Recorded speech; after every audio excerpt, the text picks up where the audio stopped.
It's my pleasure today to introduce Mr. Gino Cocchiaro and Mr. Hassan, Guyo, Roba. They're going to talk to us about community protocol, so without further ado, I'll let you guys get into it. Welcome. Afternoon, everyone. Thank you for coming. My name is Gino, and I think on the where was it said that I think I was South African, which I'm clearly not. After you hear me speak for a while, most people are realising there's something not right there. But so I'm Australian. I live and work in South Africa for an organisation called Natural Justice. We are a collective of lawyers, legal practitioners, using human rights, environmental laws to support Indigenous peoples and local communities, rights over land, resources and knowledge. I'm also accompanied today by my colleague from Kenya, Mr. Hassan Guyo Roba, who is a pastoralist from northern Kenya, one of the Indigenous communities. He'll speak more about that. And he works for an organisation called Kibalini Trust, based in Nairobi. But I wanted to give you guys just a bit of background in terms of where we are working. Natural Justice, we're a small NGO, but working in a few different regions, Africa, Asia, and now Latin America a bit. But I wanted to focus primarily today on Africa and the work that we're doing there, and speak obviously about community protocols. So this gentleman is from the Borana Indigenous pastoralist community of northern Kenya, and Hassan will speak more about that. But this is one of the meetings that generally the community there have held of recent times with their leadership and other members of the community to discuss some of their challenges. The challenges that they're facing really in relation to, not uncommon to a number of communities. In the African context specifically, we're talking about land, we're talking about resources, major development, or even conservancies being built within their traditional lands. Usually not really with much, or with no consent, you can say, and really not much consultations going on either. So, I mean, that's interesting when you consider sub-Saharan Africa. 75% is still of the land there, is still under customary law. But the majority of that actually doesn't even have any formal recognition of traditional title. Most of it is either government land or it would be trust land, held in trust for the community. And that's specifically something that is affecting the Kenyan context. So with all this development and even environmental protection conservancies which are going on, with all of this, there's also been a recognition, obviously, of the role that communities have played in conserving, stewarding their environment. This is recognised in law. So what has been happening in the African context has been very interesting. So if you look at some countries like Zimbabwe, Namibia, where there has been, for a number of years now, a great movement in terms of community-based natural resource management, and that has also been recognised in their national policies and national legislation as well. This also has been supported by a movement led by some of our partners which focuses on endogenous development processes. Endogenous development meaning that the community, rather than development agencies coming in and prescribing a formula to solve some of these issues, let's start from the ground. Let's see how you guys actually have dealt with issues before. Let's talk about how you actually have conserved your areas. Start from there, and then after that, consolidating all this knowledge and looking at governance structures, let's look at what support we need from the outside. So that has been something that has been a successful movement over the last, say, 20 years. But of course, and I'm a lawyer, there has been now obviously a spotlight on the role that the law will play. Now, in the African context, it becomes very interesting because indigeneity, if we're focusing on Indigenous peoples, is still a very contested issue. Many of the governments you speak to, even though they'll be signatories to a number of, say, declarations or conventions internationally, they still will say, well, who was Indigenous in our country? So with that, we, being Natural Justice and a number of our partners and a number of people, I think, in this context, what they have focused on is using quite strategically the environmental law. Now, the environmental law speaks obviously about stewardship. It doesn't challenge in terms of identity, but it might be a bit of a softer approach, looking at, okay, now you have signed up to a number of these conventions. There is a lot of pressure that is coming internationally on a number of governments to conserve particular areas. This is the role that communities are playing. And using those environmental laws, a number of people have been able to get in the back door, so to speak, to talk about rights that are on the table. And it isn't just land rights, you're talking about a number of rights, resource rights, etc., which in the end give communities, give Indigenous peoples and local communities a mandate to protect certain or steward certain areas. And say with resource rights, which is often happening in Namibia, with resource rights or associated knowledge, for example, traditional knowledge, with that, what ends up happening is communities are governing the land, right? And with those additional rights, hopefully over time, something will be emerging in terms of land rights. But it's starting from that angle.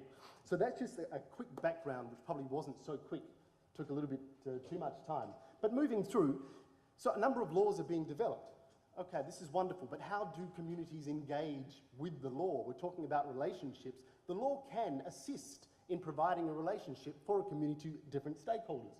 But one of the problems that comes in with the law, recognition of policy, is that it fragments or siloizes, if that is even a word, it places into silos the relationships or ways of life that communities had. So we're working with a number of communities, and here we're talking about livestock keepers. And so you have to deal with a certain policy on livestock keepers' rights, you have to deal with a certain department, but then how does that affect other the other communities' ways of life as well? Because clearly we have to look at it in a very holistic way.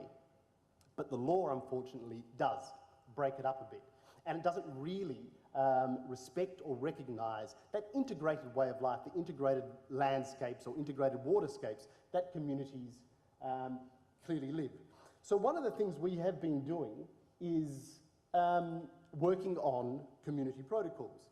And the idea of a community protocol is to be able to look at this integrated nature of the law and assist communities engage in that. What it does answer, if we looked at before, the one I skipped over very quickly, those of you that know about it in terms of access and benefit sharing, laws under the Convention on Biological Diversity, which refers to genetic resources and also associated traditional knowledge. Now, for example, the issues that have come up there is, okay, now communities have rights over associated traditional knowledge and in part over genetic resources. Wonderful, but how does a community once again engage with that? How does a community provide consent? How does a community enter into mutually agreed terms? There have been cases in Africa. One of the, some of the problems that have emerged is that communities have hastily come together to address some of these issues, to give consent and enter into contractual agreements with companies when these are issues that communities haven't dealt with before. Now, companies want legal certainty. They want to know who they're dealing with. Okay, fair enough if you're looking from a business point of view. But for a community, obviously there have been ways of deciding and going about these things, and communities need the opportunity to do that. So they need to look at who the community is, particularly where you have shared resources. Shared resources that might go from community to community and might go across borders as well. At the same time, the leadership structures oftentimes don't have the necessary capacity to engage with these new forms of law, these new systems, which may be wanting to use their resources. There are particular cases in South Africa where new governance structures have been formed to address a particular issue, but what that has done is undermine the traditional leadership structures. So these are issues where, problems can occur when communities engage with the law.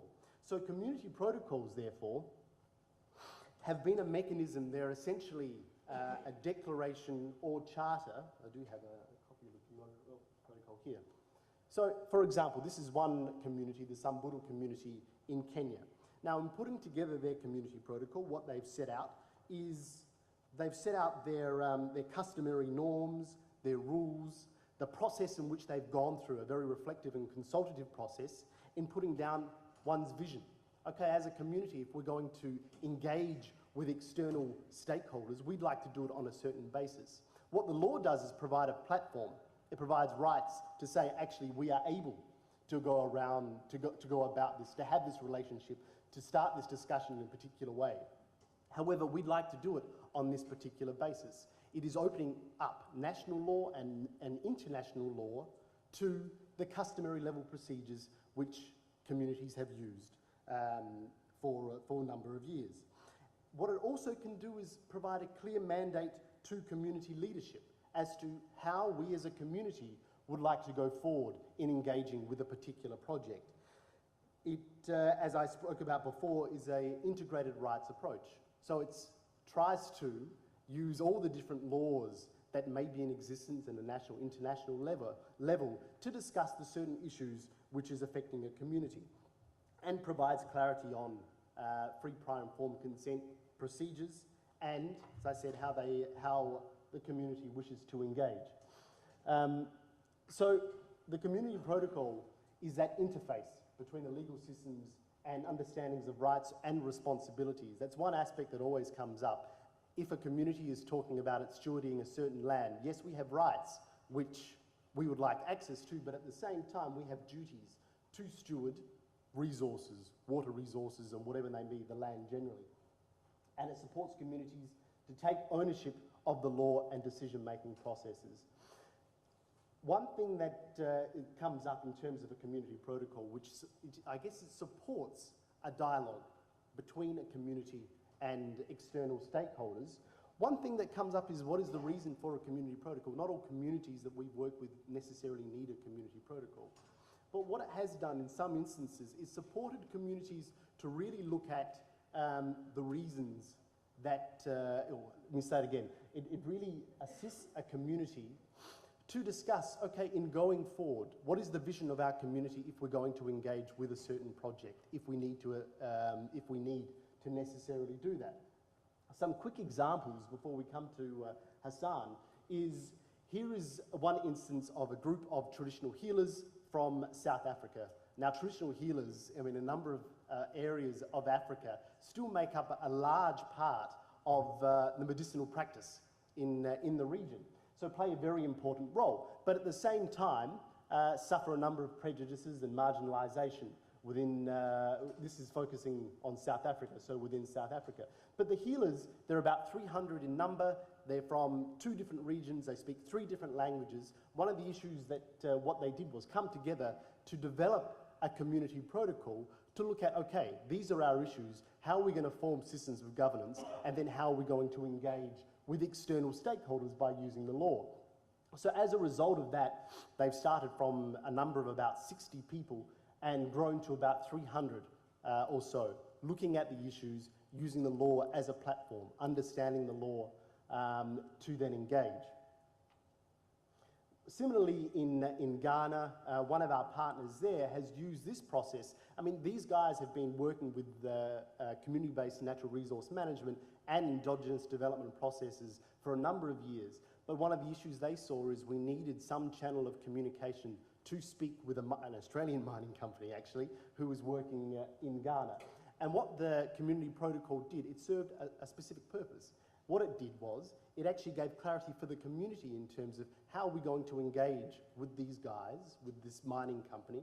What is the legal basis in which we can do that? And through that, there was a legal empowerment, legal training type process with the community leaders. And then dialogue. It set up dialogue. So there has been dialogue now ongoing between the community and company. In Lamu, Kenya, you have about 6 Indigenous communities actually that have come together to form one community protocol. Community protocols are formed either, it can be an aspirational reason that wanting to engage in a particular project the community may decide, or secondly, quite defensive. In this case, Lamu, it is very defensive because we're talking about a large infrastructure project, a mega port over their traditional lands. Now, these guys haven't had a chance to consult, they haven't been provided information, And so the area of similarity, which really focuses on bringing these communities together under one banner, has been that. We need that information, we need consultation, and therefore it's a joint approach to do so, based on legal rights that exist, international, national law, and customary law, which is brought into the picture. So as a result of that, there are a number of different processes which civil society and the community are involved in together. But a community protocol basically provides that direction, that channel for communication, and sets out very clearly. You can imagine in government, who we're going to deal with? Okay, it's this leadership group. What are the issues? They've set them out. I mean, this is obviously being quite simple about it, but that's the clarity which something like this provides for the external stakeholder, whether it be government, whether it be business, and for the community itself in setting out the steps for the way forward. This is our leadership, this is how they will decide certain things, and this is our basis in law. So now we come to Hassan, who will describe in more detail one of the examples. Thank you, Gino. I think Gino is a lawyer, so you will not compare me with him because lawyers, they like speaking a lot. But I'll try to speak loud also. So I now give a detailed case of Northern Kenya. Northern Kenya is a very arid environment where you see it covers almost more than 80% of the land in the region, and it provides 70% of the livelihood for pastoralists.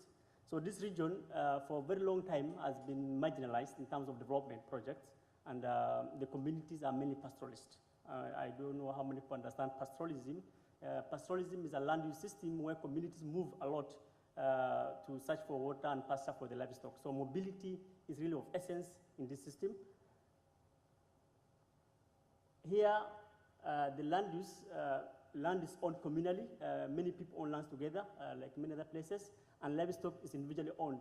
So there are people, a group of people who own the land together, but then the livestock individually owned, so they have to use. And here you might understand something called tragedy of the commons, a principle that has been used that when the resource is owned communally and the livestock is owned individually, then there's chances that this land is overused. This principle has been applied to mean that this community don't manage this environment sustainably, and this has been used for a long time to implement projects to sort of curtail mobility and sort of allow or encourage people to settle down, and this has not been very useful. So traditionally, resource is governed by very respected institutions, by elders, and cooperation and communication is the real form of management, because people have to negotiate, they have to agree between themselves where to graze and how to graze. But this is not anymore now because of government, because of new development. This has been disrupted quite recently. So here you can see the water resource managed is common, but communities have institutions that govern these resources. The pasture is also equally well managed. So there's no degradation from perspective of the land users. But of late, there are a lot of challenges in this area. You can see that the communal land tenure is not secure because the land is not titled. So the community land can be used for anything by anybody. And then there's a lot of competing land uses. We have conservation, we have commercial and subsistence agriculture setting in because this land, it has stayed fallow or it has stayed extensively unutilized. Okay, from perspective of outsider, who will see the land is vacant, but the people will still say that this land is still in use because of the seasonal uses. Then there's restriction on the mobility because of these constructions of roads or parks or game reserves. Then people are not able to move as they are able traditionally. And one thing that I emphasize is that the mobility here is important because the resource is quite heterogeneous. There's a lot of patchiness, so you have to use all the resources together. Otherwise, you cannot stay in one place because it can rain in one place, another 200 kilometers there's no rain, or in a very close area there's no rain. So people have to use strategically between all these resources in space and time to get advantage from the resources. And this is not only useful for them, it's used for the national economy, but this has not been really appreciated. And now there's enclosures, privatization, a lot of things going on. So because of this, we now are struggling to develop or attempt to develop a protocol. The main aim is communities need a forum or a platform where they can sort of negotiate, agree and disagree, both horizontally among the neighboring communities. For example, northern Kenya has over 9 or 10 ethnic groups. And traditionally, these communities have also conflicted over resources, water, pasture. And we think one solution is to allow them or re-establish traditional forms of negotiation. And we find a lot of interest in community protocols that will allow horizontal dialogue among the communities, and also an open avenue for dialogue and debate with the government and policymakers, because now the region is currently being opened for development like road. There's a very big project that Gino has just mentioned about the LAPSET from Mombasa going up north to Ethiopia. It's a regional corridor of railway and road. This area then is going to open up for development. And we expect that there will be a lot of need for now negotiation and dialogue between the investors, the government, which here I call these foreign direct investments, where there are a lot of money now coming from outside to develop the area. So this area will need a lot of discussion for communities identifying what are key to them, which resources are important for them, which should not be touched, which can be touched, and which terms. So they need to be priorly informed about all the developments. And so far, we have now used this BCP to engage 2 communities who traditionally have conflicted, the Samburu and the Boran that have listed here. These 2 communities are traditionally conflict over resources. And because of that conflict, some resource between them is not used sustainably. Either it's left completely because they don't agree on who will use it, or it's overused because they all come at the same time. And now we are establishing a platform for the 2 of them to negotiate, sit together and say, which season do you use here and how can I use? And now there's a lot of hope that this is going to solve this historical problem with this shared resources. So in general, the protocol, as we see it for this land-related resources in northern Kenya, is going to improve the governance of the land and therefore bring a lot of sustainability. That's our hope. So I'll stop there because our time is up. 10 minutes to go, but 10 minutes for discussion also? Yeah, so if I explain, probably Gino has done a lot of justice to this diagram. The first part is free informed consent.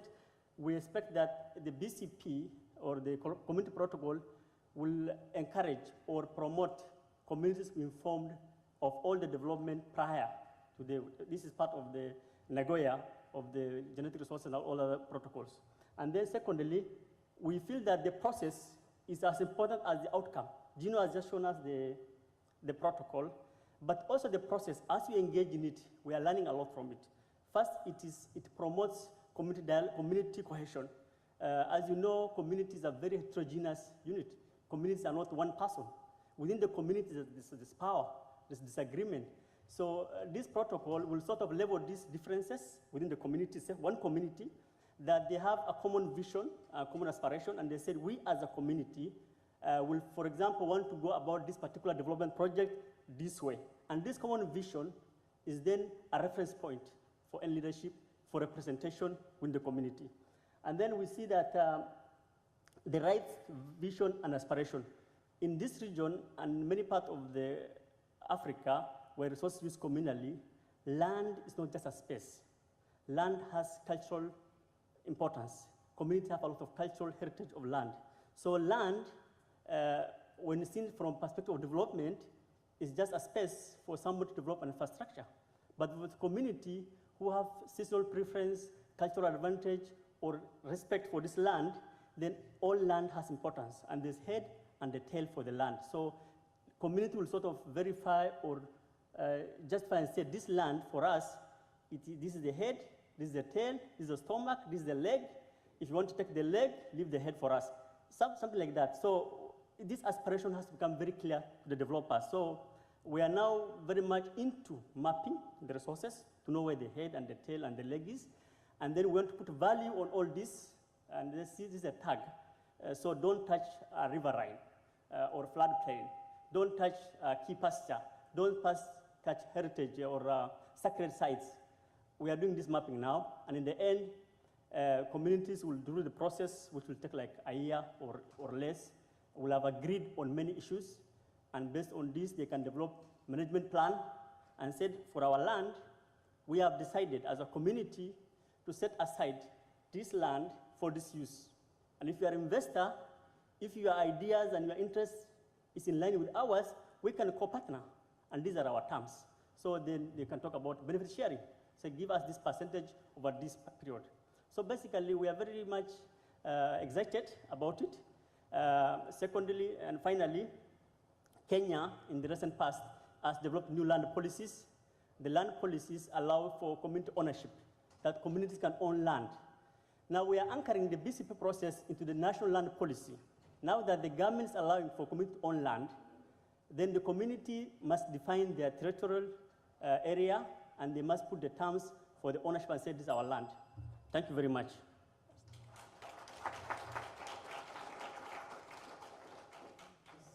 Sorry, guys. Just before you launch into questions, if there are any, I just wanted to quickly say that I've left with some of you, and and we've left some here as well, if you're interested. It's just a short flyer on what is named Biocultural Community Protocols or Community Protocols, the same thing. But at the same time, there is a CD that we've put together called the Living Convention. Now, this is effectively a compendium of the international rights, legal rights that exist. I spoke before about the integrated nature of the law, and so this convention tries to do that, tries to group all the different rights that exist in international law, whatever convention that it is, and group it in ways commensurate to communities' ways of life, which is a good resource which communities are utilising. So I've left that also. Thank you. Thank you. Okay, we've probably got time for possibly 2 quick questions. Questions, anyone? Anyone? 1 question? Great. It's more just an interest sort of question as to how you guys, did you work together in the development of the protocol, or just through different, I guess, the development of this sort of work across Africa?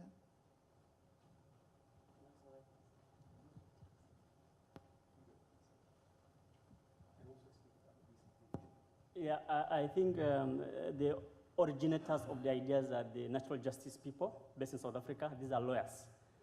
And their lawyers are helping to domesticate for us these international provisions and the laws and the rights. We, with the communities, with their support, technical support, we are now helping communities to develop the protocols ourselves. So it is really support. We are very grateful to the natural justice people for supporting us with this, all the legal interpretations and what it is, yeah. And then at the African level, this you can talk about the bishop initiatives that brings about many countries, Ghana, South Africa, Kenya, Ethiopia, institutions or communities working with the BCP. So we have formed a consortium of sort that have regular meetings at regional level where you share experiences and learn lessons, because it's very much context-oriented. There are a lot of challenges in different contexts. In Ethiopia, the government is not very enabling. In Kenya, the policy is good, but this is not good. So there's a lot of lessons we are learning across the African landscape. Yeah. Okay, we've got time for 1 quick one.